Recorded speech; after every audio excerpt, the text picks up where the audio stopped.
नमस्कार। मैं हूँ पंडित अयोध्या प्रताप मिश्रा। प्रभु राम की जन्मभूमि अयोध्या धाम से हूँ। मित्रों, मेरा ज्योतिष में ज़रा सा भी विश्वास नहीं था। मेरा एक मित्र हुआ करता था, उसका नाम देवानंद था। उन दिनों मैं म्यूजिक की साधना करता था और वो मेरे साथ अक्सर जाया करता था। हम लोग मार्केट में जाते तो देखते कि देवानंद जो मेरा मित्र था वो अक्सर जो है सड़क पर बैठे हुए जो नग बेचते हैं यानी रत्न बेचते हैं उनके पास बैठ जाया करता था और रत्नों को गिनने लगता था, सेलेक्ट करने लगता था।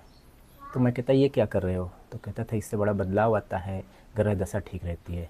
लेकिन मुझे ज़रा सा भी विश्वास नहीं होता था। मैं सोचता था ये सब खेल है, बकवास है। लेकिन एक बार मेरे जीवन में एक ऐसी घटना घटी कि मुझे ज्योतिष में विश्वास करना ही पड़ा। ये सन 1998 की बात है। मेरी बड़ी बहन शकुंतला मिश्रा का विवाह हुआ था और जैसे ही विवाह हुआ मेरे घर में अचानक से परिवर्तन आया। मेरे पिताजी की बनी बनाई नौकरी चली गई, मेरे घर में भूचाल जैसा आ गया, क्राइसिस आ गई। पैसा कहाँ से आए, खर्चा कैसे चले। फिर आदमी जब परेशान होता है तो कहीं न कहीं वो जाता है।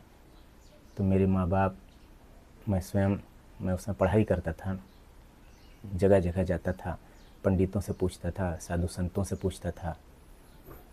लेकिन जहाँ भी जाता था, जिस भी मंदिर, मस्जिद, गुरुद्वारे, सभी लोग अलग अलग चीज़ें बताते थे। समझ नहीं आता था क्या किया जाए।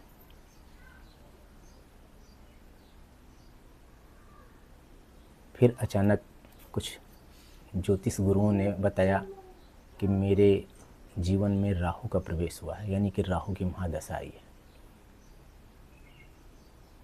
उसी समय मुझे झटका लगा और मैंने सोचा कोई शनि ग्रह के पीड़ित बता रहा है, कोई मंगल खराब बता रहा है, कोई राहु खराब बता रहा है। मैंने फिर स्वयं कुछ गुरुजनों से सीखना शुरू किया, लेकिन संतुष्टि नहीं मिली। फिर मैंने बहुत सी किताबें खरीदी। मेरी अलमारियाँ भरी हुई हैं ज्योतिष की किताबों से, अध्यात्म की किताबों से। मैंने अध्ययन करना शुरू किया तो देखा कि राहु की महादशा उसी दिन से स्टार्ट हुई थी जब से मेरे जीवन में बदलाव आया था। और राहु की महादशा 18 वर्ष तक चलती है। फिर मैंने जाना और कुछ उपाय किए जिससे मेरे जीवन में कुछ कुछ बदलाव आया। पूरा प्रभाव तो नहीं ख़त्म हुआ राहु की महादशा का, लेकिन कुछ सुधार हुआ। क्योंकि राहु नुकसान करते हैं तो फ़ायदा भी ही देते हैं। वो किस तरीके से देते हैं, राहु को कैसे अपने अनुकूल बनाया जाता है या किसी भी ग्रह को अपने अनुकूल कैसे बनाया जाता है, मैं आपको अपने वीडियो में बताऊंगा जो आगे आने वाली है। और जो भी मैं बताऊंगा ये मान लीजिए कि वो पक्का अनुभव पे आधारित होगा। फिर मैंने कुछ रत्न पहने, कुछ रिएक्शन हुए, कुछ का एक्शन हुआ, कुछ अनुकूल हुए, कुछ प्रतिकूल हुए। मैंने सब आजमाया। फिर जाके निष्कर्ष पे मैं पहुंचा कि ज्योतिष में जो अनुकूल ग्रह होते हैं, कार्य करते हैं, वो कोई ज़रूरी नहीं है कि वो काम ही करें। अगर वो बुरी परिस्थिति में फंसे हैं तो अनुकूल ग्रह भी नुकसान करते हैं। मुझे भी नुकसान भी हुआ और फ़ायदा भी हुआ। मैं जीवन भर आज भी प्रैक्टिकल करता रहता हूँ। मैं किसी की बातों का विश्वास नहीं करता हूँ। मैंने ज्योतिष में रिसर्च करना शुरू किया और आज भी कर रहा हूँ। फिर मेरे एक मित्र ने बताया कि आप किसी को बता देते हैं तो ग्रह दशा ये मानते हैं कि आपने उनकी चुंगली कर दी है तो आपको परेशान करना शुरू कर देंगे। तो मुझे लगा सही बात है, अपने कर्म भोगने चाहिए, नहीं बताना चाहिए। मैंने ज्योतिष में किसी को बताना ही बंद कर दिया। कई वर्षों के बाद मुझे ऐसा प्रतीत हुआ कि भगवान की प्रेरणा है कि मुझे बताना चाहिए, क्योंकि बहुत लोग पीड़ित हैं इससे। इसलिए मैंने सोचा कि अब चैनल के माध्यम से लोगों को बताया जाए। इसलिए मैंने ये चैनल शुरू किया, एस्ट्रो गुरु अयोध्या।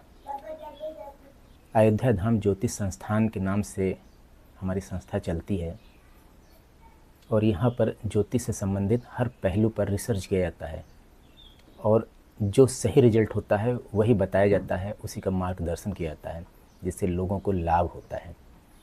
हर चीज़ें जीवन में एक्सपीरियंस पर ही आधारित होती हैं। एक्सपेरिमेंट अगर सही है तभी उसका लाभ होगा, नहीं तो नुकसान होगा। मित्रों, इस तरीके से मैंने अपना ज्योतिष की दुनिया में पहला कदम रखा। लगातार 1998 से यानी 1998 से अब तक मैं ज्योतिष में शोध ही कर रहा हूँ और बहुत अच्छे अच्छे रिजल्ट भी प्राप्त हुए हैं। उसी को लेकर मैं आपके साथ आने वाला हूँ। अगर आप हमसे जुड़े रहेंगे तो निस्संदेह आप इसका लाभ पाएंगे। आपके जीवन में निश्चित बदलाव आएगा। ग्रह दशा आपके जीवन में कुछ भी नहीं कर पाएगी, करेगी ज़रूर लेकिन बहुत कम कर पाएगी। आपको लाभ ही देकर जाएगी, नुकसान नहीं करेगी। अगर आप अपने दुश्मनों से भी अच्छा व्यवहार करते हैं, अनुनय विनय करते हैं, तो निश्चित ही वो आपको क्षमा भी कर देते हैं। आपका नुकसान नहीं होगा।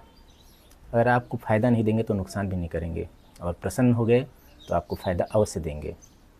तो आराधना, समर्पण और विश्वास पर ही हमारा जीवन है, हमारी भक्ति है, और ज्योतिष भी इसी आधार पर चलता है।